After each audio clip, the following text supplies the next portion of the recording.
Welcome to Indai's Japanese Grammar. Grammar for today.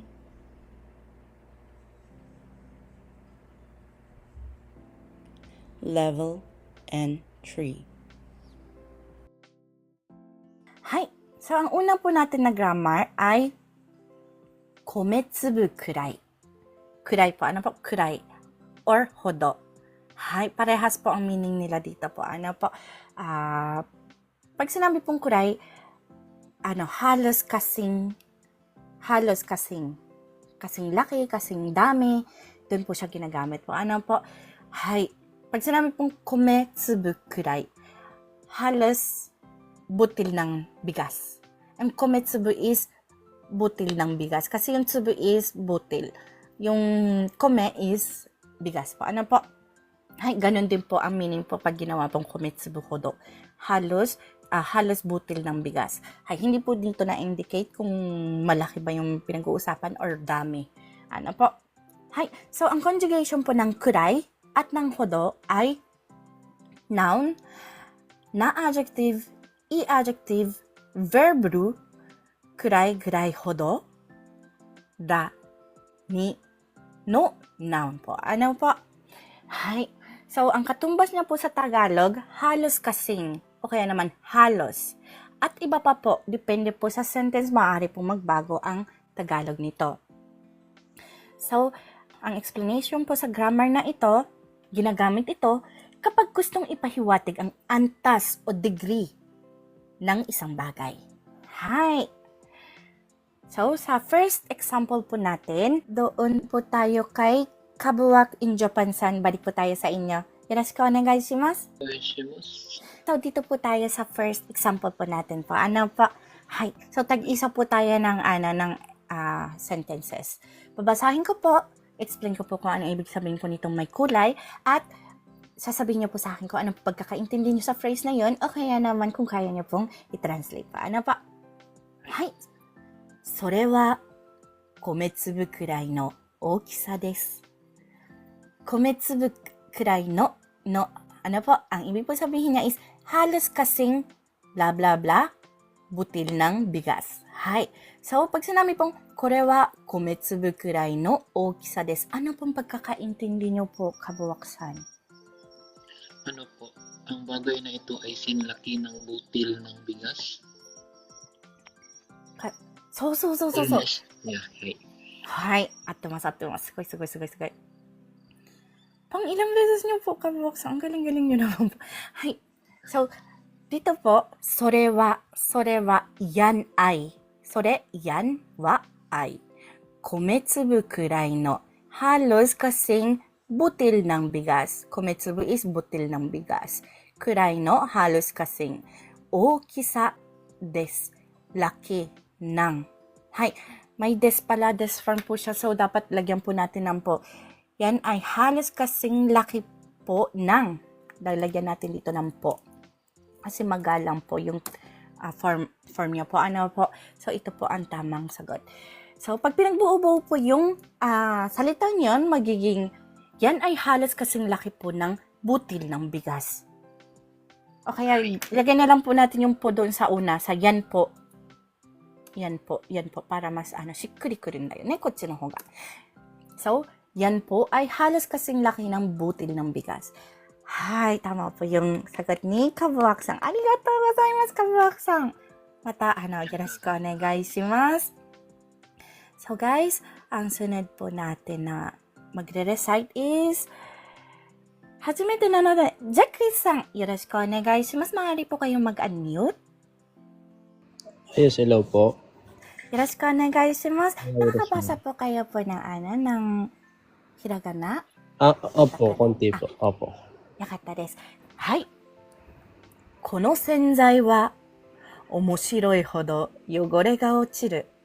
So, ang面白いほどdito, yung hodo po, hindi po siya nag-express dito ng ganon kalaki or halos ganon kalaki po. Ano po?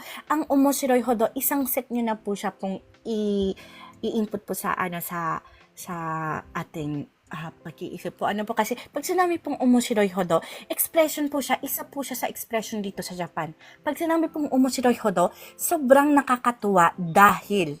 Tapos yung kasunod po, ano po? Opo. So, pag sinabi po, Jack Chris san na, kono senzai wa omoshiroi hodo yogore ga ochiru. Ano po ang pagkakaintindi niyo po?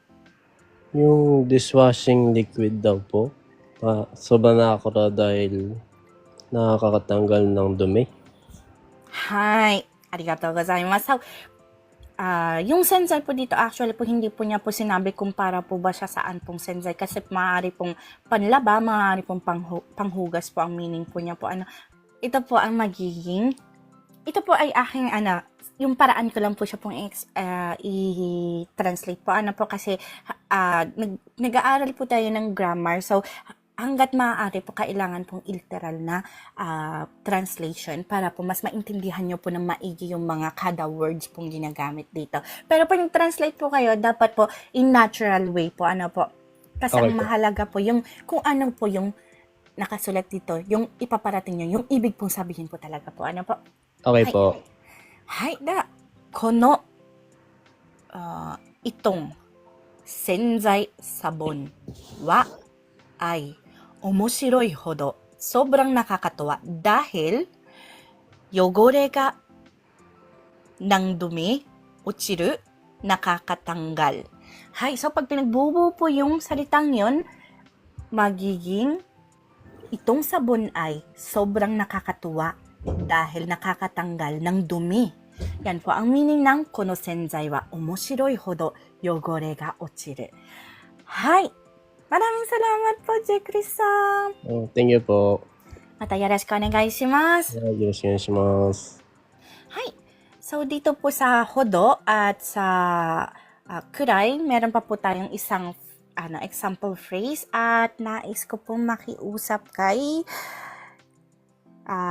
the rest po, na po dito na po talaga. Kaya, dun po tayo kay Maloles-san, onegai shimasu. After po ni Maloles-san, si Tere-Tere-san po, tapos PK-san. その順番でやっていきましょう。はい。JC Maloles-san, maaari po kayo unmute po.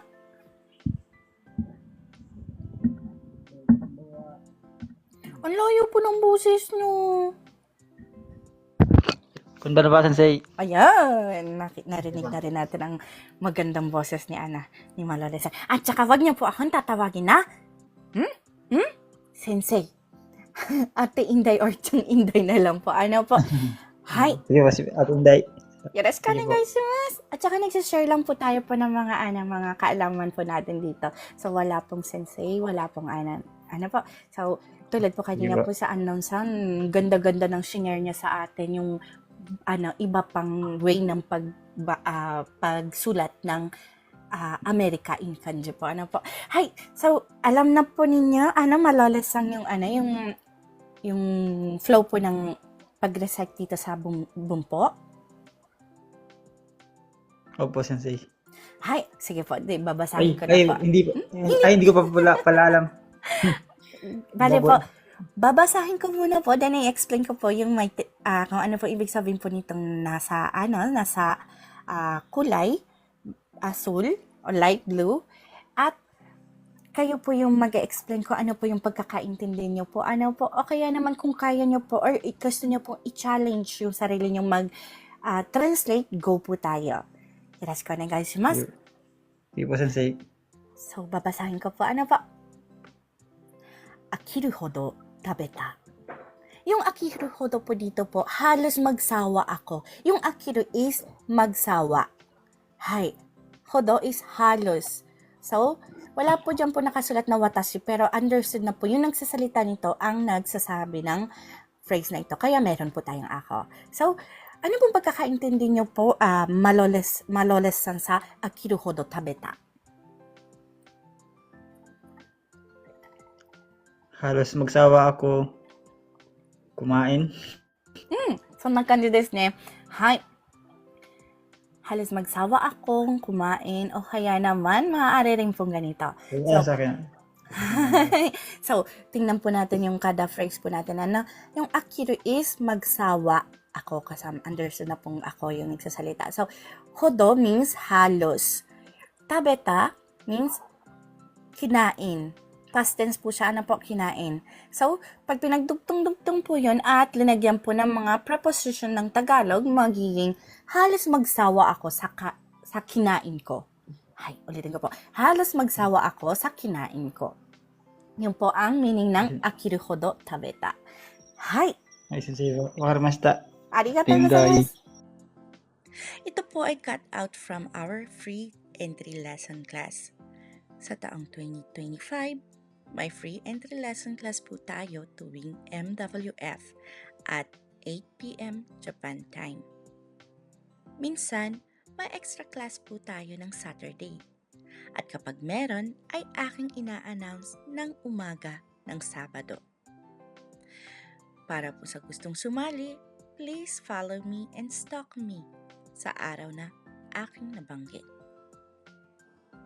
Thank you for watching and please continue supporting me, follow me, and share my videos for more contents. Maraming salamat po. Hanggang sa muli.